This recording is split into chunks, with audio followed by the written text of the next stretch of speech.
Hey guys, it's Daniel, and today we're going to be telling you how to build the best $1,000 gaming PC for June 2023, which will look a little something like this. So to jump straight into it, here's the parts list.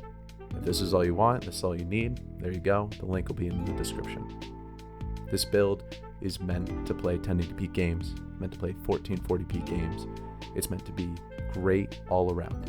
There's not going to be weak points. There's not going to be the cheapest motherboard, the cheapest power supply, the cheapest RAM. You're not going to have major drawbacks with a system like this. As you can see, we got a 7600X. We got it in a B650 motherboard with a great CPU cooler. It's a dual stack air cooler. It has RGB. It's absolutely amazing for the price. We got 32 gigabytes of RAM, which I'll talk a bit more about later, running at 6,000 megahertz, and that's the sweet spot for Ryzen 7000. Come down, we got 1 terabyte of NVMe storage, SSD. We have a Sapphire RX 6700 XT, so this is an AMD graphics card, which we'll talk about more later. Next up, we got a Montech Air case. This case is beautiful. I've worked with it in the past. For the price, it looks great. It's high quality and it really just gets the job done. For the power supply, we got a Seasonic power supply. This thing will give you enough power. It's from a very reputable brand, very high quality. Overall, it'll last you 10 years. And then lastly, we got a little pizzazz. I know this is throwing it over the $1,000 limit. This extra $20, but we got a little white cable extension, so we'll talk more about that later. So if this is all you want to see, this is all you want to know, then the link will be in the description, and have fun. If you do want to stick around, then I'm going to be diving into why I chose each of these parts, the benefits of them, the drawbacks of them, alternatives, stuff like that. So first up, we're going to be talking about the CPU. This is an AMD Ryzen 5 7600. This is 6 cores, 12 threads. It's the AM5 platform, so it's the newest generation. This CPU is absolutely killer for the price. You do get 6 solid cores, which in 2023 is becoming a need. It boosts high, it's very stable, runs very cool, and will last you a long time. That being said, since it is on the new AM5 platform, which just got released, they are guaranteeing, I believe until 2025, 2026, support for new CPUs in the same motherboard with the same RAM.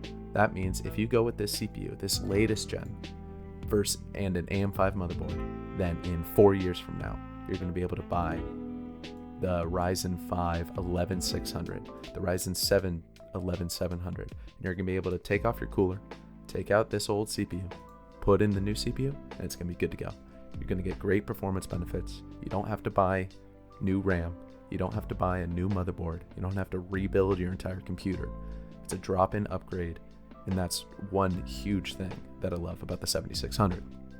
When it comes to actual performance, looking at this in gaming in 1080p, which would be the most affected by a slower CPU, 1080p, it sticks with the big dogs. You do have the high-end Intel processors, and they do give you a bit better performance, but this is just one game. In a lot of games it is closer, kind of showing a more drastic difference here, and still you're achieving good 1080p gaming performance. That being said, moving to 1440p, you're going to see much less of a difference. And 4K, even if you're running some older games, you're running a bit lower settings, which you would be able to do with this graphics card I chose in some games. You're going to see almost no performance difference between even an i9 13900K overclocked to the max and a Ryzen 5 7600. Another benefit of this CPU is that it's overclockable. It does come with a stock cooler, which would be completely sufficient if you really are looking to save some money.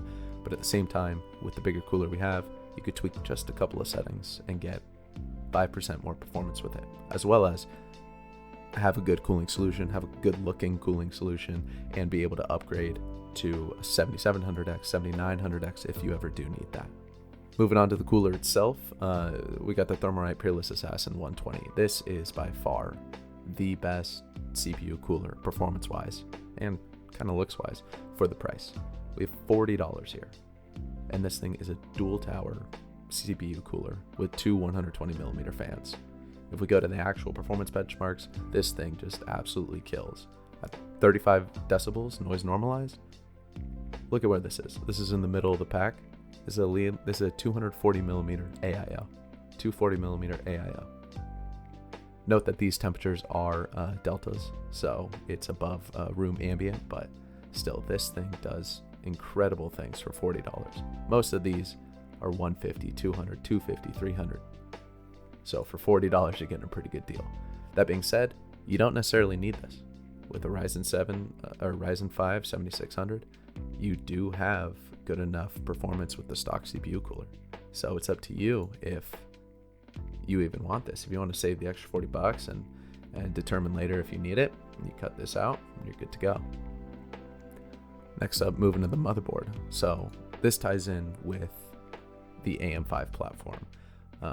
Although it is a newer platform and you will be paying a premium for it, especially right now if you look at last gen Ryzen and AM4 motherboards, you will be able to find some pretty good prices for brand new components. The problem with that is in 3-4 years from now, you would have to buy an entirely new motherboard, entirely new RAM, and a new CPU if you wanted to upgrade. If you go with AM5 now, you do get more benefits there. You do get better performance with the 7600, but also you get the future proofing, I guess, but the ability in 3-4 years from now, 5-6 years from now, if you buy a used CPU, and to drop it in to get a great upgrade and you're good to go. So this motherboard specifically, I love ASRock. I would name them as one of the top dogs in the motherboard space. They've always done great things. They have great BIOSes. I've never had issues with it where some other manufacturers I've had weird issues with the board itself, weird BIOS issues, weird corruption issues. ASRock has always been solid. And the benefit of ASRock as well, they give you a pretty good price. Looking at this motherboard specifically, it's got a nice white and black theme, which I don't know if you could tell yet, I'm a fan of white. And looking at the I/O, it's got good I/O. You got plenty of USB, you got 2.5 gig LAN. I know that may not be the most practical for most people right now, but again, down the line, if you can use this, you have it. Going back to the actual board itself, we have 4 DIMMs, just what you need. You have just a single 8-pin CPU power connector. That'll be plenty unless you're pushing a 7950X to the max. So even if you put in a higher CPU, higher wattage CPU, you're going to be good.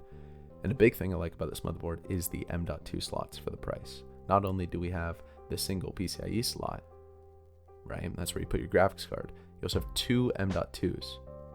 So you can put in the one M.2 drive in this configuration, and later down the line you need more storage, but you don't want to wipe your Windows installation. You buy a second 2 terabyte M.2 SSD and you're good to go. The only drawback to this motherboard is it does not have Wi-Fi built in, which kind of stinks. You can find other boards by other vendors in similar prices with Wi-Fi, or at the same time, something that I would recommend is you could drop in your own Wi-Fi card, as you can see right here. M.2 Wi-Fi, you get an Intel AX 260, I believe, Wi-Fi 6E, reliable and better than a lot of the MediaTek, all the other solutions that a lot of these cheaper motherboards typically go with.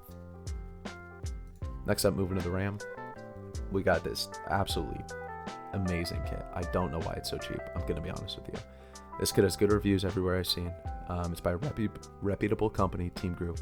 It's 32 gigs. I know, that's not what you would expect looking at the rest of the build. But 32 gigs running at 6,000 megahertz. CL38, pretty good. At $78 on Amazon. I think it's a little cheaper elsewhere, but worst case, $78 brand new. If we actually look at DDR5 memory, that's 5600 megahertz and above, and we look at the prices, and this is 16 gigabyte kits. The prices start at $67 and immediately jump to $77. So at this point, for $77, you're getting a slower kit with half the memory if you go with the Kingston Fury. So if you get this Team Group kit, you're getting amazing value. And the thing is, 32 gigs is something that I've used for many years and I honestly love. I leave a lot of tabs open. I'll leave games running in the background. I'll leave a bunch of processes open. And with the power that the 7600 has, the CPU, it'll be able to utilize 32 gigs of RAM, unless you're a very minimalist person. But 32 gigs, great start. You never have to worry about upgrading this unless you start doing some professional workloads. But absolutely amazing kit. Next up, going on to the storage. As we can see here, I chose the Intel 670p 1TB M.2 hard drive. This is a SSD. This is a tried and true storage device. I have used Intel M.2 SSDs ever since they released them. The prices on them are amazing. The storage capacities on them are amazing. And right now, especially, SSD prices are in the gutter. Things are super cheap. So you might as well take advantage of that and get 1 terabytes. Even you can get 2 terabytes, I think, for $75. So if you got a lot of games, if you got a lot of files, a lot of movies you want to save on a single SSD, you get 2 terabyte SSD. With this versus other drives, I do have a display here. The performance of the Intel drive is going to be better than you could ever use. It is rocking PCIe 3.0, but the thing is, the sequential transfers that you're going to be doing, most likely, if you're watching this video, are not going to be big enough to be affected by, having a higher quality SSD. Already here, this is loading time. I know this is one game, but loading time, the Intel SSD is already at the top of the block. Versus the Sabrent Rocket Q, that's a good drive. Crucial P5, that's a good drive. 980 Pro, that's a good drive. And these are 2 terabytes as well. Coming down to here, you see this is where the PCIe limitation comes in. It is a bit slower, but at the same time, 800 megabytes per second in a sequential file transfer, that's going to be plenty. You guys, I would doubt, are moving hundreds of gigabytes of files consistently, where buying a more expensive drive would actually make a significant difference. Even downloading a game, that will not be affected by the speed of this drive. This thing is way fast, way fast enough to be able to handle everything you want to do. Coming back to here, so next up is the GPU. We went with an AMD RX 6700 XT 12 gigabyte video card. This one specifically is from Sapphire. I cannot say better things about AMD than at this current moment. The AMD provides such great performance for the dollar, especially for brand new cards, but provides such great performance for the price you're paying. In NVIDIA, especially with this 4th gen, has marked up the prices so much, and is just trying to wring every last cent out of you. And the thing is, people don't really talk about how good AMD has become. Not only the performance, you have good drivers, you have a ton of good features in their software. I have actually used an AMD GPU for years. In my laptop, there's an AMD GPU, and I've never had an issue. I've never had anything bad about it. I think AMD's reputation over the years was negatively affected because they did have bad drivers, they did have some issues, even though the performance in a lot of cases was there. But now that's all fixed, and not very many people talk about it. So that's why AMD is definitely in the game at this point for what GPU we're going to be choosing. And now when it comes to the 6700 XT, this thing flies. This thing gives good, amazing 1080p performance, good 1440p performance, and as I said before, decent 4K performance depending on the game, depending on the settings. But with the 12 gigabytes of VRAM, which is huge, 12 gigabytes of VRAM, this makes it the solid winner over something like 4060 Ti.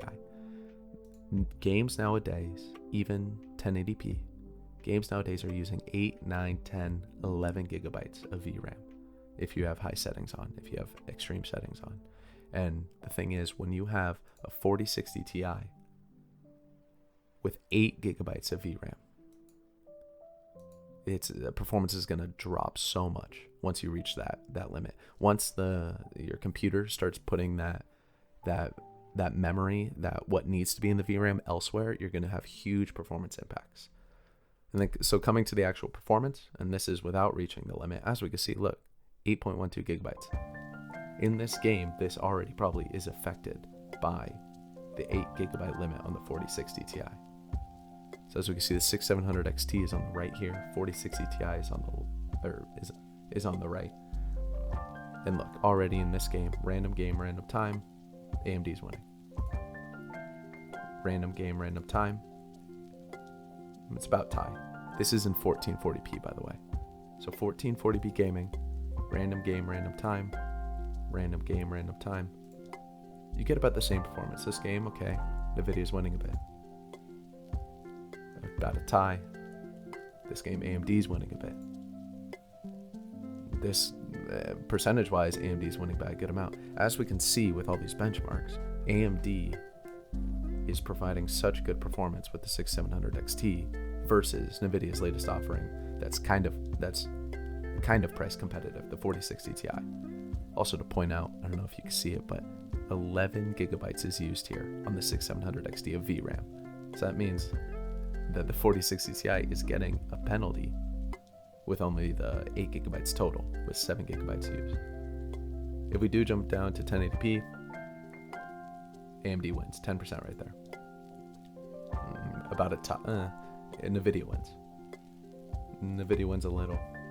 AMD wins. NVIDIA wins a little. AMD wins.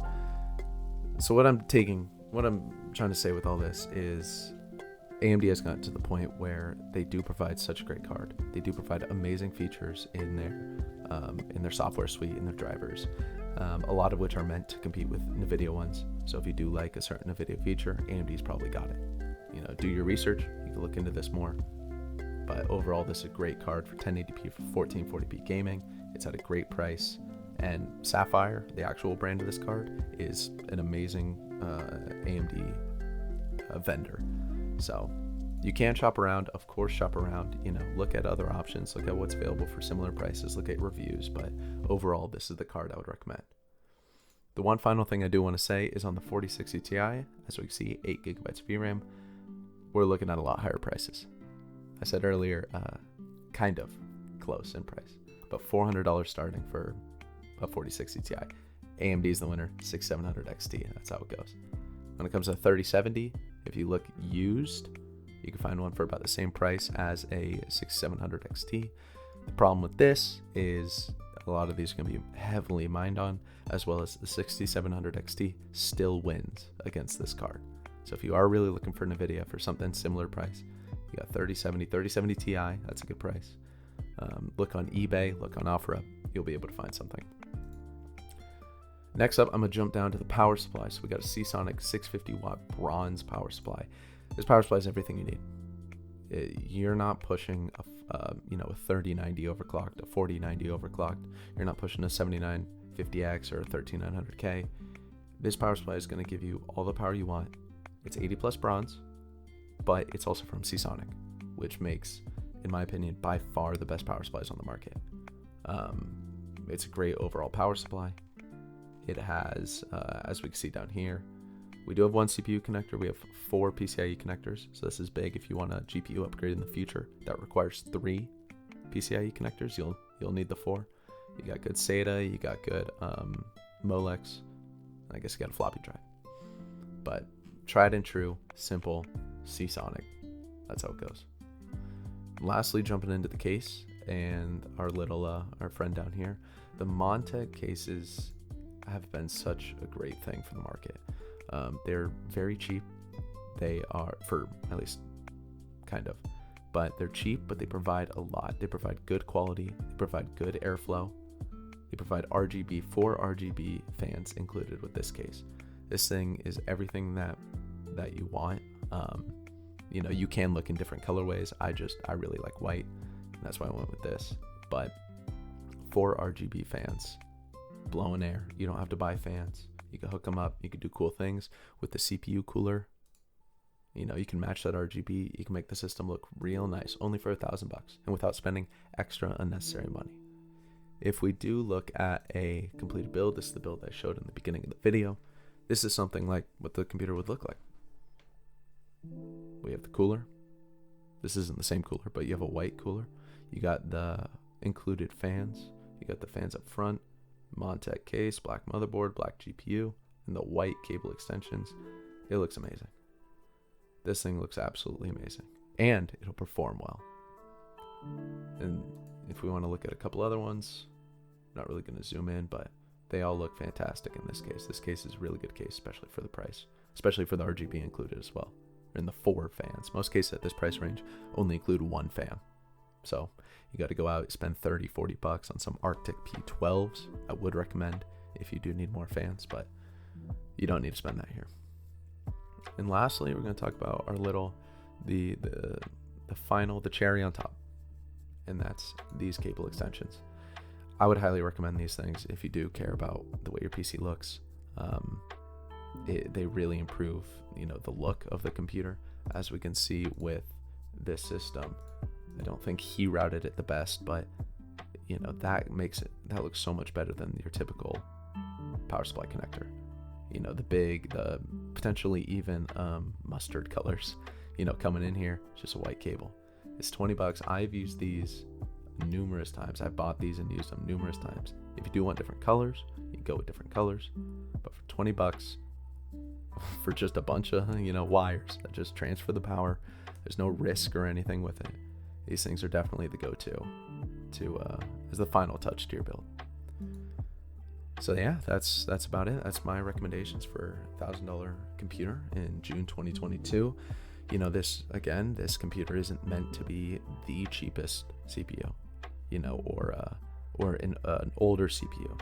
It's not just using the box cooler. It's not using an A620 motherboard, so a very cheap motherboard, not using slow RAM. Everything here is good quality, it's good performance, and it's a build you care about type of thing.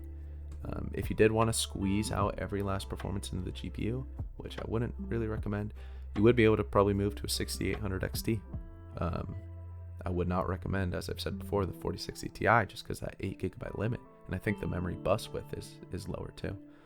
So this is the build I would recommend for $1,000 in June 2023. Again, feel free, look around the cases, look at other similar price cases. If you like something better, go with it. If you want a different color, go with it. If you really like a certain drive, go with it. Or, you need different RAM, go with it. But yeah, so that's about it. If you have any questions, feel free to leave them below. And thanks for watching. I'll see you soon.